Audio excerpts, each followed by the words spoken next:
right, Bertie. Yes. It's actually quite good fun. That's a scene from The King's Speech. Ross and I had a chance to see it last week. Colin Firth, Geoffrey Rush, Helena Bonham Carter, Michael Gambon, Guy Pearce. The cast list for The King's Speech reads like a who's who of people your mom likes. And quite frankly, this is the movie that just cements why your mom likes them. Because you see, your mom is smart. She knows that these actors can carry a pretty run-of-the-mill script into my pick for Best Picture and a new addition to Ross Berman's go-to awesome movies. Now I know what you're saying. Ross, you god of all things sensitive and pale, if it's a run-of-the-mill script, then how, I say how, could this be a Best Picture? The answer is simple. It's a great movie. What was your earliest memory? I'm not here to discuss personal matters. Well, why are you here then? Because I bloody well stammer! It's the royal version of Stand and Deliver, and say what you will about Stand and Deliver, you felt damn good at the end of that movie. Same goes for King's Speech. Were there plot points that felt a little rushed? Yes. Was the ending predictable? Yes. Did I care? Hell no. Sometimes you want a movie to make you feel good. I call it the Slumdog Millionaire law. What are you doing? Get up, you can't sit there, get up! Why not? It's a chair. No, that is not a chair, that is St. Edward's chair. People have carved their names on it. Listen to me! Listen to you, by what right? Because I have a right to be, I have a voice! Now, from the beginning, Colin Firth was getting a lot of Oscar buzz for this movie as a makeup for not winning for A Single Man. Makeup Oscar or not, Colin Firth earns the Oscar for this movie. He is getting praised for a praiseworthy acting job. Something that is all too rare in Hollywood. I mean, he completely loses himself in the downtrodden monarch King George VI as he tries to conquer his speech impediment in the build-up to World War II. His wife, played by Helena Bonham Carter, finds a speech therapist played by Geoffrey Rush, and Rush is easily given the least to work with in this movie. His character is a pretty basic, wacky teacher who doesn't play by the rules archetype, yet, like Edward James Olmos in Stand and Deliver, he gives the role everything that he's got. I'm sorry, Mrs. Johnson. My game, my turf, my rules. He plays a believable kooky Aussie instead of just a kooky Aussie. It's a small difference, but when the script is based on a true story, believability is key.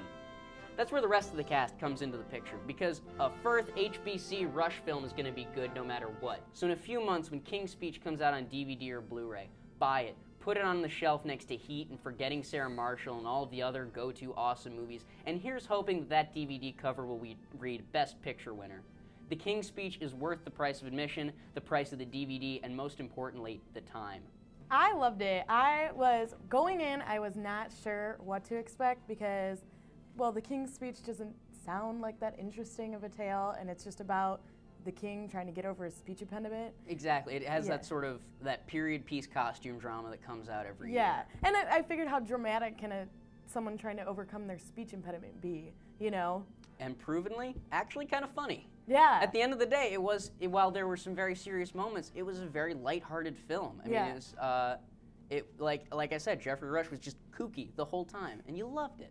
Yeah, I thought they had the perfect sense of humor because it didn't draw away from the drama, but it still added, it didn't make it too serious of a film that it was boring or too dragging, you know. Well, it was all comedy that was based in truth about stuff like the royal family, and just Britain at the time in general was very sort of bland and dull, and they kind of played that up, because then when you have Geoffrey Rush interacting with the King of England the way he is,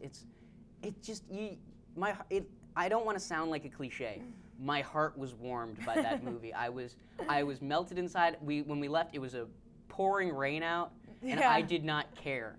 I had just seen a great movie. I felt really good. That where you get a good performance, you get a really good movie, and overall you feel good about it. Man, rainstorm or not, you feel good. That's very true.